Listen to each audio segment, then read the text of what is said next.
আল্লাহ সুবহানাহু ওয়া তাআলা কেনই বা হযরত ঈসা আলাইহিস সালামকে চতুর্থ আসমানে তুলে নিলেন এবং ইয়াহুদিরা কেন হযরত ঈসা আলাইহিস সালামকে হত্যা করতে চেয়েছিল, আজকে আমরা এই সম্পর্কেই বিস্তারিত জানব।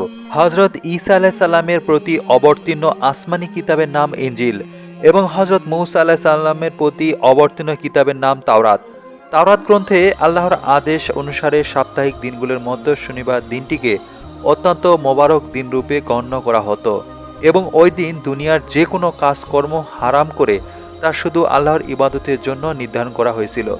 কিন্তু হযরত ঈসা আলাইহিস সালামের জামানায় ইনজিল কিতাবে রবিবার দিনটিকে সাপ্তাহিক সেরা দিন হিসাবে নির্ধারণ করা হলো এবং এই দিনটিকে পার্থিব কাজকর্মের পরিবর্তে শুধু আল্লাহর ইবাদত এবং ধর্মীয় কাজকর্ম করার জন্য আদেশ দেওয়া হলো।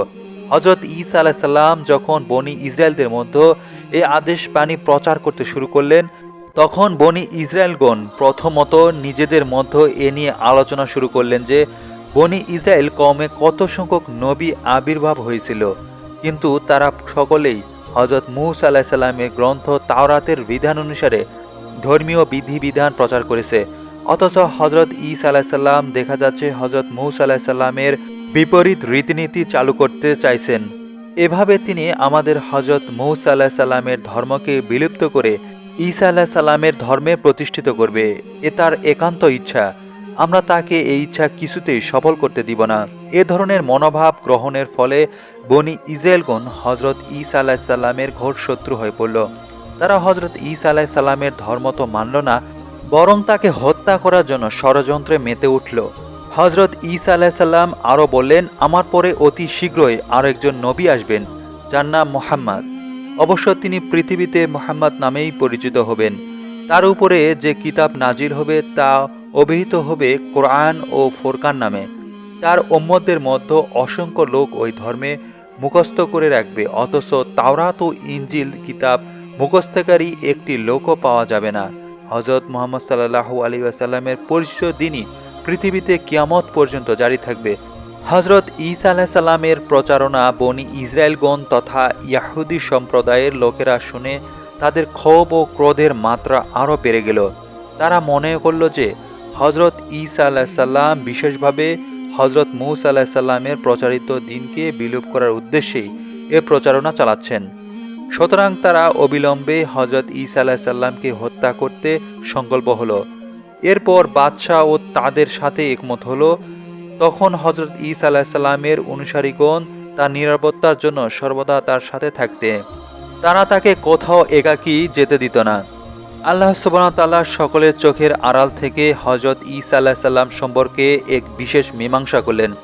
একদিন হযরত ঈসা আলাইহিস সালাম তার সহচর অনুসারীগণ সহ আইনে সালুক নামক এক ঘরে অবস্থান করছিলেন। দুশমন ইহুদি মিলিতভাবে ওই ঘর পরিবেষ্টন করে ফেলল। তাদের উদ্দেশ্য ছিল হযরত ঈসা আলাইহিস সালামকে হত্যা করবে। আল্লাহ সুবহানাহু ওয়া তাআলা তার প্রিয় নবীকে দুশমনের হাত থেকে রক্ষা করার জন্য ফেরেশতা হযরত জিবরাইল আলাইহিস সালামকে পাঠিয়ে দিলেন। হযরত জিবরাইল আলাইহিস সালাম ঘরের ছাদে বিদীর্ণ করে হযরত ঈসা আলাইহিস সালামকে চতুর্থ আসমানে উঠিয়ে নিয়ে গেলেন। একদিকে ইয়াহুদীদের সর্দার তাকে হত্যা করার জন্য উক্ত ঘরের মধ্যে প্রবেশ করল, কিন্তু ঘরের সর্বত্র তন্ন করে তালাশ করে কোথাও তাকে পেল না। অবশেষে সে নিরাশ হয়ে পড়ল। অবশ্য সে তখনও ঘর থেকে বের হয়নি। সর্দারের এত বেশি দেরি দেখে বনি ইসরায়েলগণ অধৈর্য হয়ে সকলেই ঘরের মধ্যে প্রবেশ করল। ওদিকে আল্লাহ তাআলা ঠিক এর পূর্ব মুহূর্তে ইয়াহুদি সর্দারের আকৃতি পরিবর্তন করে তাকে ঠিক হযরত ঈসা আলাইহিস সালামের আকৃতি বিশিষ্ট করে রাখল। এরপর দেখা গেল ইয়াহুদিগণ তাকে হযরত ঈসা আলাইহিস সালাম মনে করে পাকড়াও করল এবং নানাভাবে নির্যাতন ও প্রহার করতে শুরু করলো। এরপর সে সর্দার বলতে লাগলো, আমি ঈসা না। আর তখন সকল লোকজন বলতে থাকলো, চুপ মিথ্যাবাদী, তুই যদি তাহলে আমাদের নেতা হয়ে থাকিস তবে ঈসা আলাইহিস সালাম কোথায় গেল? তাকে বের করে দাও। তোমার প্রতারণায় আমরা ভুলব না। বাহানা ছলনা করে আজ তুমি আমার হাত থেকে রক্ষা পাবে না। আজ তোমাকে আমরা হত্যা করেই ফেলব।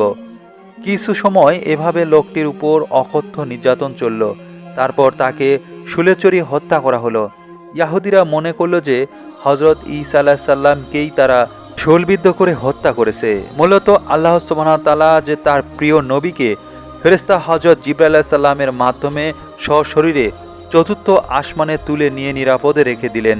হজরত ঈসা আলাইহিস সালামের দ্বিতীয় পর্যায়ে জীবন সম্পর্কে রাসূল করিম সাল্লাল্লাহু আলাইহি ওয়াসাল্লামের বিভিন্ন হাদিসের মাধ্যমে অবগত পাওয়া যায় যে পৃথিবীর শেষ জামানার যখন পাপিষ্ঠ দাজ্জালের আবির্ভাব হবে তার কিছু পরেই হজরত ইমাম মাহদীর আবির্ভাব ঘটবে। তিনি বাইতুল মুকাদ্দাস থেকে জোরে সোরে ইসলাম প্রচার শুরু করবেন। পক্ষান্তরে কাফের দাজ্জাল কতগুলো আশ্চর্য কোনো ক্ষমতা ও অদ্ভুত শক্তির দ্বারা সাধারণ লোকদের বিভ্রান্ত করে তাদের ঈমান নষ্ট করতে থাকবে।